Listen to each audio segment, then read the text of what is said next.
Okay, so let's take a look at how you can create table of contents with Elementor Pro.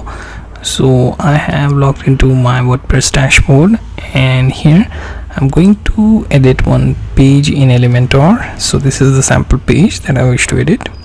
Right clicking on it with edit with Elementor should give me this tab. Here I have complete blank canvas, and now what I'm going to do is first I'm going to add some headings. Okay, so let me add one. Right now let's add another. Okay, we have like two. Let's add one more. So there's our heading 3. So let's edit them. Heading 1, or you can simply have word 1. Heading 2, and then heading 3.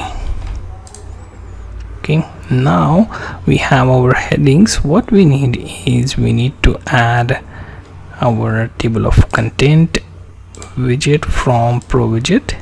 Okay, so from Pro section we are going to add our table of contents, drop it in here, and based on the available set of headings here, it will generate those into a table of content. Okay, so you can simply push it at the top. So you can see below that you have your 3 headings.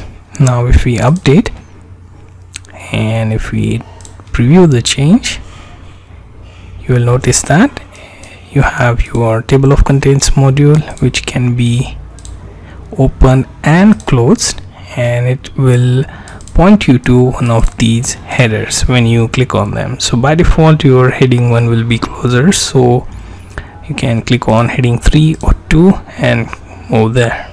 Depending on available amount of content, you will be easily able to access that place on page with the help of links in table of content. So you get the idea how to use table of content Pro widget from Elementor in your WordPress page or post.